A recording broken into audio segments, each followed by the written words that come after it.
సమరం న్యూస్ ఛానల్కు స్వాగతం. ఈనాటి ముఖ్యాంశాలు: రెండోసారి ప్రపంచ ర్యాపిడ్ ఛాంపియన్గా తెలుగు గ్రాండ్ మాస్టర్ కోనేరు హంపి, రాష్ట్రానికి జలహారతి, నూతన సీఎస్ విజయానంద్ ఉత్తర్వులు జారీ చేసిన ప్రభుత్వం, తెలుగు మాధ్యమ విద్యార్థులకు 5% రిజర్వేషన్ కల్పించాలి, రన్వేపై మృత్యుఘోష, అత్యాధునిక రైలును ఆవిష్కరించిన చైనా, అధిక రక్తపోటు, నిద్రలేమి, ఈ రెండు సమస్యలు మెదడుకు చేటు, రక్తపోటును అదుపులో ఉంచే అరటిపండు. నాస్తిక కేంద్రం ప్రారంభించి 85 సంవత్సరాలు అయిన సందర్భంలో 12వ ప్రపంచ నాస్తిక మహాసభలు 2025 జనవరి 4-5 తేదీలలో విజయవాడ నాస్తిక కేంద్రంలో positive atheism, critical thinking and secular reform అంశం మీద నిర్వహించబడును. Registration fee 800 rupees. వసతి అవకాశాన్ని బట్టి ప్రతినిధులు ఏర్పాటు చేసుకొనగలరు. మహాసభలలో పాల్గొనదలుచువారు ఆన్లైన్లో రిజిస్ట్రేషన్ చేసుకోగలరు. స్పాట్ రిజిస్ట్రేషన్ అవకాశం కూడా కలదు. ఆన్లైన్లో రిజిస్టర్ చేసుకున్నవారు మహాసభల రిసెప్షన్ కౌంటర్ వద్ద తమ రిజిస్ట్రేషన్ను ధృవీకరించుకొనగలరు. ముఖ్య గమనిక: ప్రతినిధులు తమ ప్రయాణ వివరాలను రిజిస్ట్రేషన్ సమయంలో తప్పనిసరిగా తెలియజేయగలరు. మరిన్ని వివరాల కోసం ఈ క్రింది నంబర్లను సంప్రదించగలరు. జి నియంత 9490754655, శ్రీమతి రష్మి 9849081733, హరిసుబ్రహ్మణ్యం 9390577119, డాక్టర్ మారు 9848012127. ఈరోజు వార్తలను చూద్దాం. రెండోసారి ప్రపంచ ర్యాపిడ్ ఛాంపియన్గా తెలుగు గ్రాండ్ మాస్టర్ కోనేరు హంపి ఆదివారం తెల్లవారుజామున హేమంతపు చల్లని గాలులకు దుప్పటి కప్పుకున్న భారత్ గాఢనిద్రలో ఉంది. కానీ అదే సమయంలో న్యూయార్క్ నగరంలో నరాలు తెగే ఉత్కంఠ నడుమ 64 గళ్లపై అద్భుతమైన పోరాటంతో ఆఖరి విజయాన్ని అందుకున్న మన తెలుగు తేజం కోనేరు హంపి ప్రపంచాన్ని గెలిచింది. చివరి రౌండ్లో ప్రత్యర్థి ఎత్తులను చిత్తు చేసి దేశానికి మరో ప్రపంచ చెస్ టైటిల్ను అందించింది. రెండోసారి ప్రపంచ చదరంగ ర్యాపిడ్ ఛాంపియన్గా సగర్వంగా త్రివర్ణ పతాకాన్ని రెపరెపలాడించింది. ఇప్పటికే ఒలింపియాడ్లో 2 స్వర్ణాలు, ప్రపంచ ఛాంపియన్షిప్లో గుకేష్ టైటిల్తో భారత చెస్కు ప్రత్యేకంగా మారిన ఈ ఏడాదిని హంపి మరింత చిరస్మరణీయం చేసింది. వయసు పెరుగుతున్న వన్నె తగ్గని ఆటతీరుతో అదరగొడుతూ 37 ఏళ్ల కోనేరు హంపి మరోసారి ప్రపంచ వేదికపై సత్తా చాటింది. రెండోసారి ప్రపంచ ర్యాపిడ్ మహిళల చెస్ ఛాంపియన్గా నిలిచింది. ఆదివారం చివరి 3 రౌండ్లలో వరుసగా 2 డ్రాలు చేసుకుని ఓ విజయం సాధించిన ఆమె 8.5 పాయింట్లతో అగ్రస్థానాన్ని దక్కించుకుంది. 9వ రౌండ్లో వెన్జున్, 10వ రౌండ్లో కేథరినాతో పాయింట్లు పంచుకున్న హంపి 11వ రౌండ్లో ఐరిన్ కరిస్మాపై గెలిచి టైటిల్ సొంతం చేసుకుంది. రాష్ట్రానికి జలహారతి. రాష్ట్ర భవిష్యత్తుకు కీలకమైన గోదావరి బనకచర్ల అనుసంధాన ప్రాజెక్టును పట్టాలకు ఎక్కించాలని రాష్ట్ర ప్రభుత్వం నిర్ణయించింది. దాదాపు 70 నుండి 80 వేల కోట్ల రూపాయల అంచనా వ్యయంతో దీన్ని చేపడతారు. 3 నెలల్లో టెండర్లు పిలవాలని నిర్ణయించారు. ముఖ్యమంత్రి చంద్రబాబు ఆదివారం ఈ ప్రాజెక్టుపై జలవనరుల శాఖ, ఆర్థిక శాఖ ఉన్నతాధికారులతో కీలక చర్చలు జరిపారు. వ్యాప్కోస్ రూపొందించిన 6 ప్రత్యామ్నాయాలపై ఇందులో చర్చ జరిగింది. కేంద్రం నుంచి ఈ ప్రాజెక్టుకు సాయం అందేలా ఇప్పటికే సూత్రప్రాయంగా ఆమోదం లభించినట్లు సమాచారం. చంద్రబాబు తాజా ఢిల్లీ పర్యటనలో కేంద్ర ఆర్థిక మంత్రి నిర్మలా సీతారామన్ తదితరులతో చర్చించారు. ఆంధ్రప్రదేశ్కు పోలవరం ఎంత కీలకమో ఈ ప్రాజెక్టు అంతే ముఖ్యం. పోలవరంతో వంశధార వరకు అనుసంధానం ప్రణాళిక 1 ఇటు రాయలసీమ, ఉమ్మడి నెల్లూరు, ప్రకాశం జిల్లాలకు ప్రయోజనం కల్పించే ఈ అనుసంధానం మరో కీలకం. ఈ రెండూ పూర్తయితే రాష్ట్రానికి జలహారతి వేసినట్లే, కరువు పారదోలినట్లే అని ప్రభుత్వం నిశ్చితాభిప్రాయంతో ఉంది.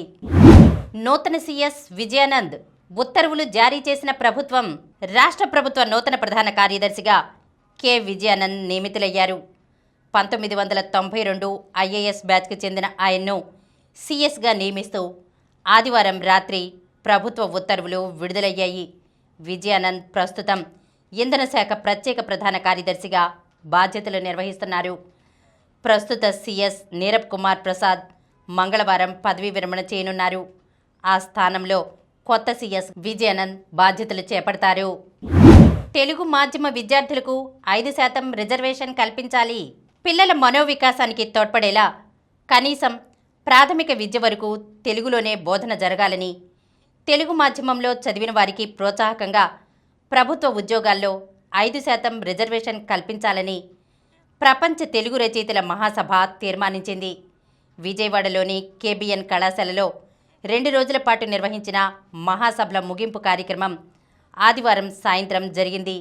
ఈ సందర్భంగా నిర్వహించిన పలు సదస్సుల్లో వక్తలు తెలుగు భాషా వికాసానికి చేసిన సూచనలను తీర్మానాల రూపంలో ప్రవేశపెట్టారు. ప్రపంచ తెలుగు రచయితల సంఘం ప్రధాన కార్యదర్శి డాక్టర్ పూర్ణచందు 18 తీర్మానాలను సభ ముందు ఉంచగా సభికులు కరతాళ ధ్వనులతో ఆమోదించారు. ఈ తీర్మానాలు అమలు చేయాలని కోరుతూ రాష్ట్ర సాంస్కృతిక పర్యాటక శాఖ మంత్రి కందుల దుర్గేష్కు అందజేశారు. రన్వేపై మృత్యుఘోష. మరో 5 నిమిషాల్లో క్షేమంగా విమానం దిగుతామనుకున్న వారి ప్రాణాలు రెప్పపాటులో అనంత వాయువుల్లో కలిసిపోయాయి. దిగేందుకు సిద్ధమై లగేజీ సర్దుకుంటున్న వారిని మృత్యువు కబళించింది. దక్షిణ కొరియాలో ఆదివారం జరిగిన ఘోర విమాన ప్రమాదంలో 179 మంది దుర్మరణం పాలయ్యారు. 2 బయటపడ్డారు. మరణించిన వారిలో 85 మంది మహిళలు ఉన్నారు. విమానం ముందు భాగంలోనే ల్యాండింగ్ గేర్ వైఫల్యంతో రన్వేపై జారుతూ వెళ్లిన విమానం రక్షణ గోడను ఢీకొని పేలిపోయింది. థాయిలాండ్ నుంచి 175 మంది ప్రయాణికులు, 6 సిబ్బందితో దక్షిణ కొరియాలోని సియోల్కు 290 కిలోమీటర్ల దూరంలోని ముయాన్కు జెజు ఎయిర్కు చెందిన విమానం బయలుదేరింది. ఉదయం 9:03 సమయంలో ముయాన్లో దిగుతుండగా ల్యాండింగ్ గేర్ తెరుచుకోలేదు. దీంతో విమానం రన్వేపై జారుతూ నిప్పురవ్వలు రాజేస్తూ రక్షణ గోడ వైపు దూసుకెళ్లింది. వేగాన్ని నియంత్రించడం సాధ్యం కాలేదు. ఎదురుగా ఉన్న గోడను ఢీకొట్టి వెంటనే పేలిపోయింది. 2 మినహా ఏ ఒక్కరూ ప్రాణాలతో బయటపడలేదు. గాయపడి బయటపడిన 2 ప్రాణాలకు ప్రమాదం లేదని అధికారులు తెలిపారు. అత్యాధునిక రైలును ఆవిష్కరించిన చైనా ప్రపంచంలోనే అత్యధిక వేగంతో ప్రయాణించే కొత్త బుల్లెట్ రైలును చైనా ఆదివారం ఆవిష్కరించింది.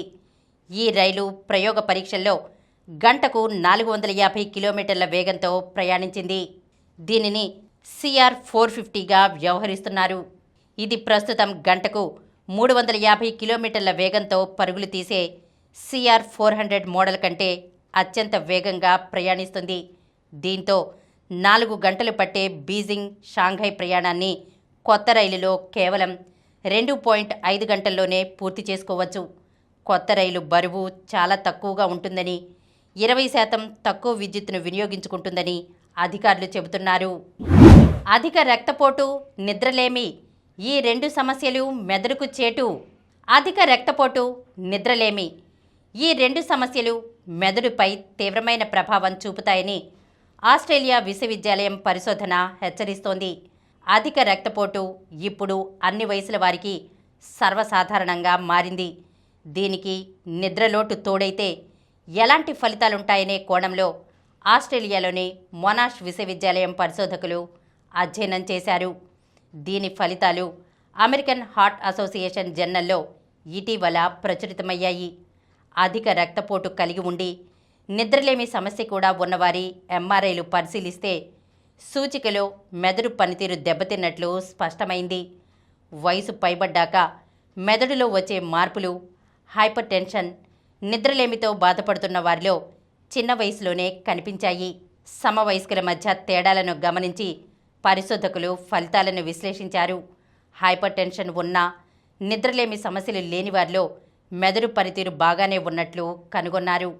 హైపర్ టెన్షన్, నిద్రలేమి రెండూ ఉన్నవారి మెదడు పనితీరు ఎలా ఉండేదనే అంశంపై ఇంతకుముందు స్పష్టత లేదని, ఈ పరిశోధనతో దానిపై స్పష్టమైన ఫలితాలు వచ్చాయని మొనాష్ విశ్వవిద్యాలయానికి చెందిన సహ ఆచార్యుడు మాథ్యూ పేస్ అభిప్రాయపడ్డారు. రక్తపోటును అదుపులో ఉంచే అరటిపండు. రక్తపోటును అదుపులో ఉంచుకోవడం కోసం ఒత్తిడిని తగ్గించుకునే మార్గాలను అనుసరించడం, జీవనశైలిలో మార్పులు, మందులు, వ్యాయామం ఇలా ఎన్నో ప్రయత్నాలు చేస్తూ ఉంటాం. అయితే తీసుకునే ఆహారం కూడా రక్తపోటు మీద ప్రభావం చూపిస్తుంది. అలాంటి ఆహారంలో అరటిపండు ఒకటి. రక్తపోటు ఉన్నవాళ్లకు వైద్యులు అరటిపండు తినమని సూచిస్తూ ఉంటారు. కానీ నిజానికి అరటిపండుకు అంత శక్తి ఉందా అనే అనుమానం అందరికీ వస్తుంది. అయితే అరటిపండు మన శరీరం మీద చూపించే ప్రభావం గురించి తెలుసుకునే ముందు మూత్రపిండాల పనితీరును గురించి తెలుసుకోవాలి. మూత్రపిండాలు మన శరీరంలోని ద్రవాలను వడపోస్తూ, అదనంగా ఉన్న ద్రవాన్ని విసర్జించేలా చేస్తూ శరీరంలో నీటి శాతాన్ని సమంగా ఉంచుతూ ఉంటాయి. ఈ విధానం అంతా మన రక్తపోటు మీద ప్రభావం చూపిస్తుంది. శరీరంలో ఎక్కువ ద్రవాలు నిల్వ ఉండిపోతే రక్తపోటు పెరిగిపోతుంది. తక్కువ ఉంటే రక్తపోటు పడిపోతుంది. ఈ రెండూ ప్రమాదమే. ఇలా శరీరంలోని ద్రవ పరిమాణం హెచ్చుతగ్గులకు గురికాకుండా మూత్రపిండాలు సోడియం, పొటాషియం అనే రసాయనాల మధ్య సమతూకాన్ని పాటిస్తాయి. పొటాషియం ఎక్కువగా నీటిని మూత్రపిండాల్లోకి చేరవేస్తే సోడియం నీటిని మూత్రపిండాల్లోకి చేరకుండా నియంత్రిస్తుంది. మనం ఆహారం ద్వారా తీసుకునే ఉప్పు వల్ల శరీరంలో నీరు నిల్వ ఉండిపోయి రక్తపోటు పెరిగిపోతుంది. ఇలా జరగకుండా ఉండాలంటే అలా నిల్వ ఉన్న నీటిని మూత్రపిండాల్లోకి చేరవేసే పొటాషియం ఉన్న ఆహారం తీసుకోవాలి. ఒక అరటిపండులో 422 మిల్లీగ్రాముల పొటాషియం ఉంటుంది. కాబట్టి రక్తపోటు ఉన్నవారు రోజుకో అరటిపండును తినడం మేలని వైద్యులు సూచిస్తూ ఉంటారు. ఇప్పుడు కొన్ని సంక్షిప్త వార్తలను చూద్దాం. నేడు నింగిలోకి పిఎస్ఎల్వి C-60. శ్రీహరికోటలోని సతీష్ ధవన్ స్పేస్ సెంటర్ నుంచి పిఎస్ఎల్వి C-60ని ప్రయోగించడానికి శాస్త్రవేత్తలు అన్ని ఏర్పాట్లు చేశారు. ఆదివారం రాత్రి 8:58 కౌంట్డౌన్ ప్రారంభం కాగా ఈరోజు రాత్రి 9:58 రాకెట్ నింగిలోకి దూసుకెళ్లనుంది. ప్రశ్నాపత్రం లీకేజీపై పట్నాలో ఆందోళన, విద్యార్థులపై లాఠీచార్జీ, జలఫిరంగులు. బీహార్ పబ్లిక్ సర్వీస్ కమిషన్ ఇటీవల నిర్వహించిన ప్రిలిమినరీ పరీక్షల్లో అవకతవకలు జరిగాయన్న వ్యవహారం మరోసారి తీవ్ర ఉద్రిక్తతలకు దారితీసింది. ఆదివారం వేల మంది అభ్యర్థులు పట్నాలోని గాంధీ మైదాన్ వద్ద నిరసనకు దిగారు. జన్ స్వరాజ్ పార్టీ వ్యవస్థాపకుడు ప్రశాంత్ కిషోర్ విద్యార్థులకు పూర్తి మద్దతును ప్రకటించారు. ముఖ్యమంత్రి నివాసం వైపు ర్యాలీగా బయలుదేరేందుకు విద్యార్థులు ప్రయత్నించగా పోలీసులు అడ్డుకోవడంతో తీవ్ర ఉద్రిక్త పరిస్థితులు తలెత్తాయి.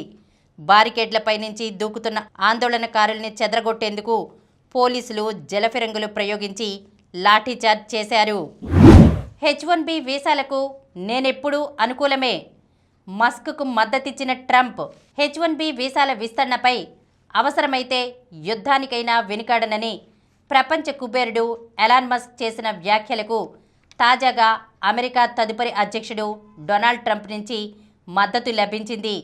అమెరికాలో తాను ఇంతటి వాడిని కావడానికి H-1B వీసానే కారణమని మస్క్ పోస్ట్ పెట్టారు. దీనిపై ఇటీవల స్పందించిన ట్రంప్ నైపుణ్యం కలిగిన కార్మికులు, ఉద్యోగులు అమెరికాకు రావడానికి ఉపయోగపడే ప్రత్యేక వీసా కార్యక్రమానికి తానెప్పుడూ అనుకూలంగా ఉంటానని అన్నారు. ప్రో కబడ్డీ లీగ్లో హర్యానాకే పట్టం, ఫైనల్లో పట్నాపై గెలుపు.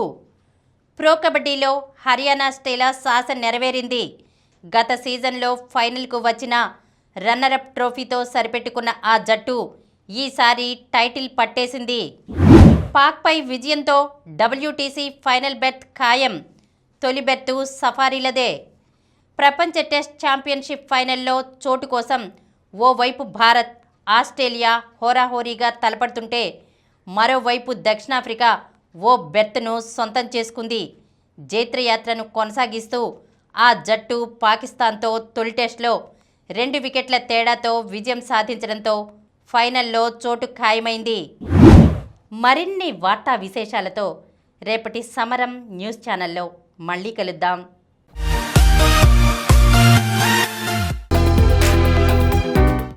ప్రతిరోజు వార్తా విశేషాల కోసం అనతి కాలంలోనే 20 కోట్ల వ్యూస్ సాధించిన సమరం ఛానల్ సమర్పించు సమరం న్యూస్ ఛానల్కు సబ్స్క్రైబ్ చేయండి, లైక్ చేయండి, మీ ఫ్రెండ్స్కి షేర్ చేయండి.